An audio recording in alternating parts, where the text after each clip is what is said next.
बच्चों, आज के वीडियो में हम ऐसे बिंदु पर चर्चा करने जा रहे हैं जो आपके लिए आपकी बोर्ड परीक्षा में बहुत ही महत्वपूर्ण है। आइए हम उस पर चर्चा कर रहे हैं।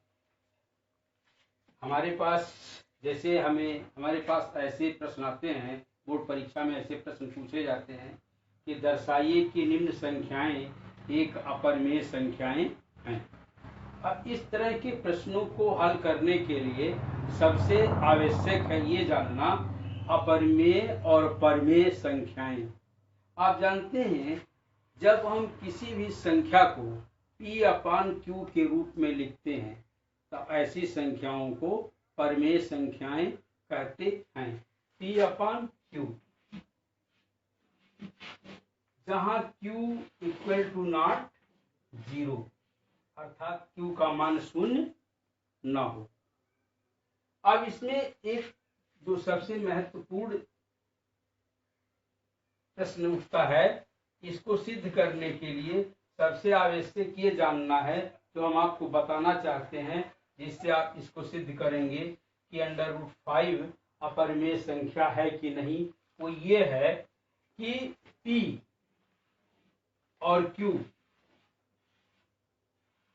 का कोई उभयनिष्ठ गुणनखंड अगर होगा, अगर इसका कोई उभयनिष्ठ गुणनखंड है तो ये संख्या अपरिमेय संख्या होगी, परिमेय संख्या नहीं होगी।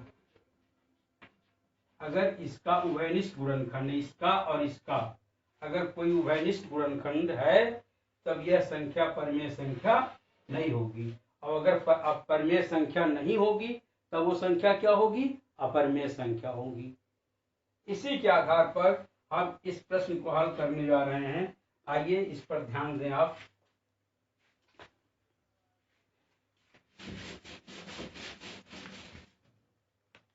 हम मान लेते हैं, यहां आपको सिद्ध करना है कि √5 करड़ी में 5 एक अपरिमेय संख्या है। हम मान लेते हैं, अगर अपरिमेय सिद्ध करना है तब हम इसको मान लेते हैं कि यह एक परिमेय संख्या है। हम मान लेते हैं कि माना √5 क्या है? एक परिमेय संख्या है, एक परिमेय संख्या है। बच्चों, अब ये √5 बराबर हम लिख सकते हैं P/Q। क्यों? क्योंकि हम मान चुके हैं कि √5 एक परिमेय संख्या है। अब हम क्या करेंगे, यहां पर लिखेंगे 1। अब Q का यहां गुणा कर देते हैं और P का यहां गुणा कर देते हैं।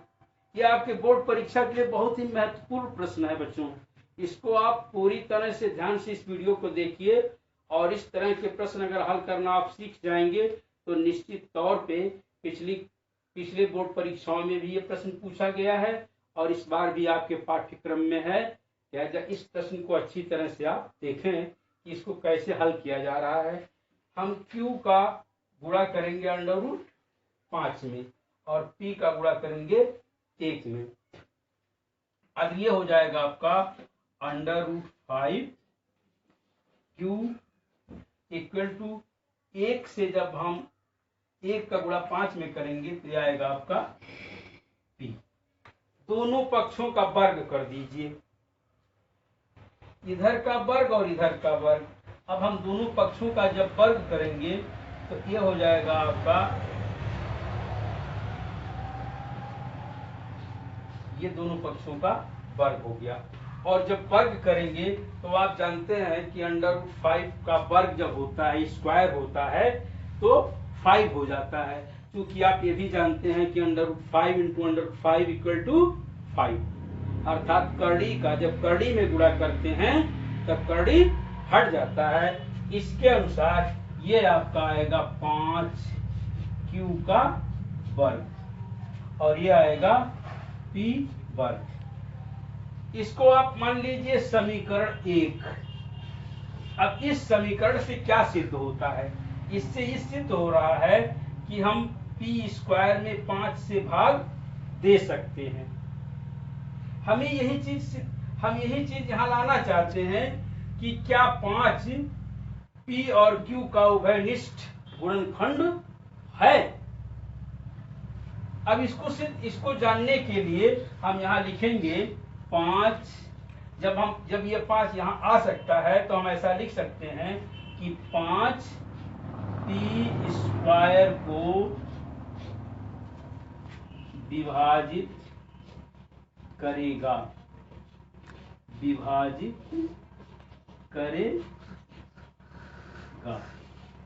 और जब 5 पी स्क्वायर को विभाजित करेगा तो 5 पी को भी विभाजित करेगा।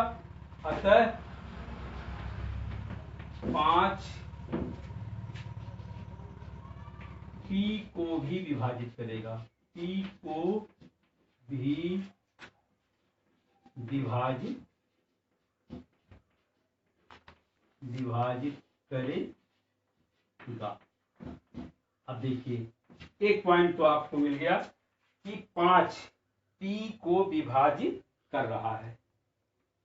अब हमें ये सिद्ध करना है, फिर हम ये खोज रहे हैं कि क्यू को क्या क्यू को 5 विभाजित करेगा। अब हम मान लेते हैं कि P बराबर, यहाँ ये जो समीकरण है P बराबर 5m मान लेते हैं। माना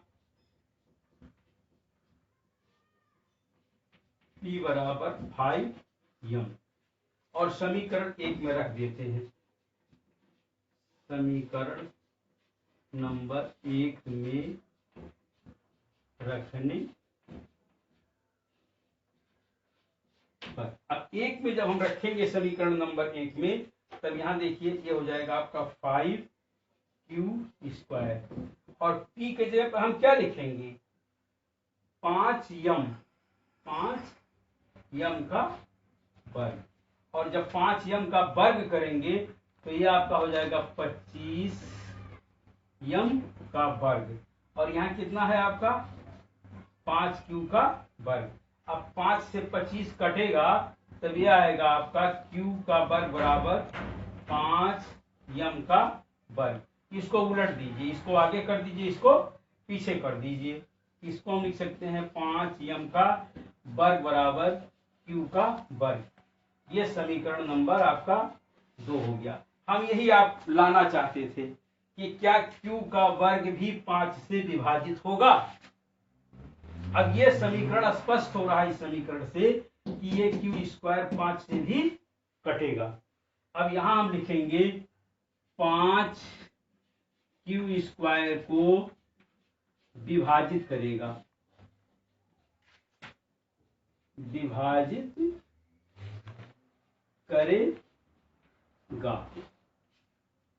जब 5 q स्क्वायर को विभाजित करेगा तो 5 q को भी विभाजित करेगा,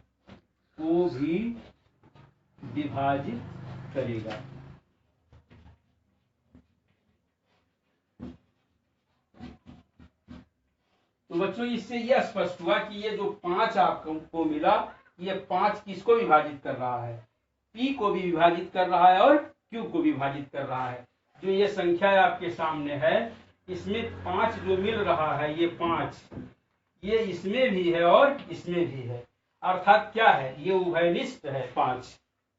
और अगर ये उभयनिष्ठ है तो ये विरोध कर रहा है इस बात का कि यह परिमेय संख्या है। अगर ये इससे सिद्ध हो रहा है कि यह परिमेय संख्या नहीं है, और अगर परिमेय संख्या नहीं है तो √5 क्या है, परिमेय संख्या, अपरिमेय संख्या है। अगर √5 परिमेय संख्या नहीं है तब ये क्या है, तब ये √5 अपरिमेय संख्या है। ये सिद्धम। इसी तरह से आप इस प्रश्न को भी हल करेंगे और इस प्रश्न को भी हल करेंगे। बच्चों तो हम दूसरे बिंदु पे चर्चा करते हैं, शांत तथा अशांत दशमलव प्रसार, जो आपके बोर्ड परीक्षा के लिए बहुत ही महत्वपूर्ण है। और इस पे इस तरह इस टॉपिक पे प्रश्न पूछे गए हैं पिछले बोर्ड परीक्षाओं में, और आपका जो पाठ्यक्रम निर्धारित हुआ है उसमें भी ये शांत तथा अशांत दशमलव प्रसार के बारे में दिया गया है। इसको आप जानने के लिए आप पिछली कक्षाओं में कक्षा 9वीं कक्षा में आप पढ़ चुके हैं कि शांत तथा अशांत दशमलव प्रसार क्या है। हम इसकी पुनरावृत्ति करवा देते हैं, फिर आगे आपको बताएंगे। शांत दशमलव प्रसार वह प्रक्रिया है कि विभाजन प्रक्रिया के पश्चात कुछ चरणों के बाद जब दशमलव प्रसार का अंत हो जाता है तो ऐसे प्रसार को हम शांत दशमलव प्रसार कहते हैं। जैसे 1/4। अब हम 1 में 4 का जब भाग करेंगे तो ये आपका आएगा 4 गुना 8, 2 यहाँ बचा, फिर शून्य बढ़ा देंगे, फिर 4 पंचे 20। अब आप यहाँ देख रहे हैं विभाजन प्रक्रिया यहीं पे समाप्त हो जा रही है। तो ऐसे प्रसार को हम क्या कहते हैं? शांत दशमलव प्रसार। बट अगर 1/3 आपके पास है, 1/3 और हम 1 में 3 का भाग दे रहे हैं तो ये आपका 3 त्रिक 9, यहाँ पे 1 बचा 10 हो गया, फिर 3 त्रिक 9, फिर 1 बचा, फिर 10 हो गया, फिर एंड सो ऑन। इस तरह से 3 की पुनरावृत्ति हो रही है।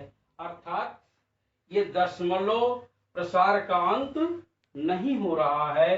तो ऐसे प्रसार को हम क्या कहते हैं? अशांत दशमलव प्रसार। ये आपका एक छोटा सा उदाहरण है। अब यदि आपके सामने कोई बड़ा प्रश्न आता है जहां ये संख्या बड़ी होती है और ये संख्या बड़ी होती है और इसको बिना भाग दिए आपको ये बताना रहता है कि कौन सी संख्या परिमेय संख्या शांत दशमलव प्रसार है और कौन अशांत दशमलव प्रसार है। इसके लिए अंकगणित में एक आधारभूत प्रमेय है जिसके अनुसार ये P और Q दो संख्याएं हैं, परिमेय संख्याएं हैं। ये P है, इसको हम क्या कहते हैं? अंश। और इसको क्या कहते हैं? हर। किसी संख्या को क्या कहते हैं? परिमेय संख्या। किसी भी संख्या को P/Q के रूप में जब लिखा जाता है तो वह परिमेय संख्या कहलाती है। अब P का हम जब गुणनखंड करेंगे, इसका गुणनखंड करेंगे अंश का, ये अंश का गुणनखंड यहाँ ऊपर करते हैं और हर का गुणनखंड नीचे करते हैं। लेकिन यह जानने के लिए कि क्या संख्या शांत है अथवा अशांत है, हम Q का जब गुणनखंड करते हैं और इस गुणनखंड का जो रूप होता है वो आता है 2 to the power m and 5 to the power n। अर्थात गुणनखंड जो होता है वो 2 और 5 के रूप में जब आता है, अभाज्य गुणनखंडों के रूप में, अथवा 2 या 5 के रूप में आता है, अथवा 2 पर घात या 5 पे घात के रूप में आता है, तब ऐसी संख्याओं को क्या कहते हैं? शांत दशमलव प्रसार। जैसे मेरे सामने एक उदाहरण है, मान लीजिए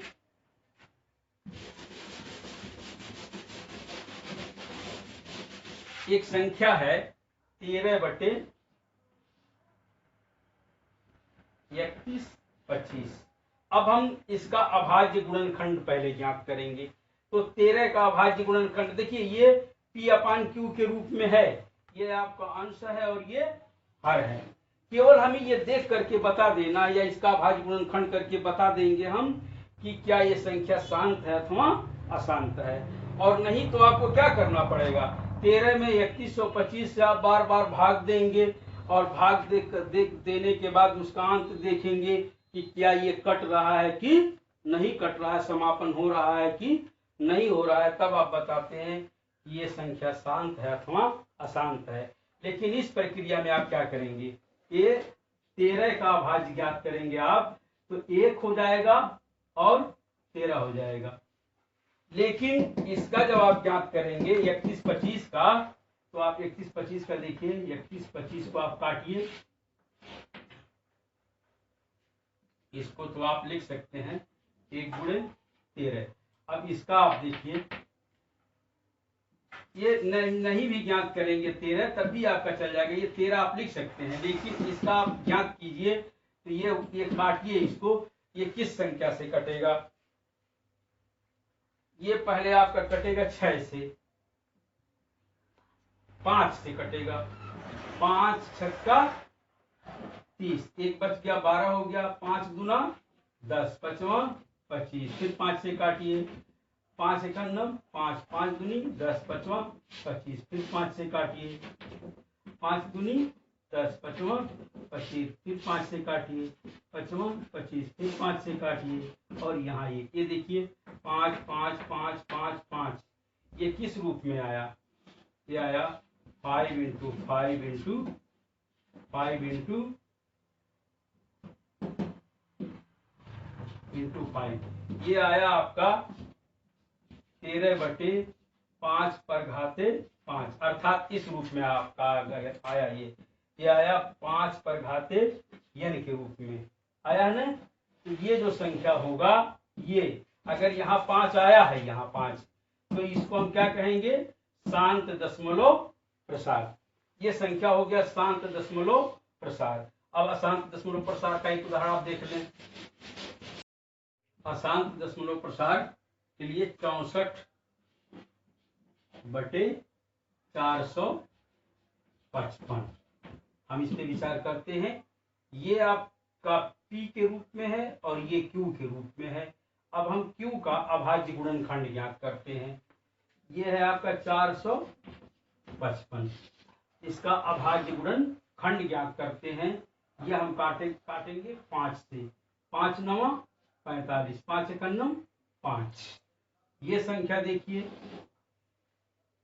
ये संख्या किस संख्या से कट रहा है?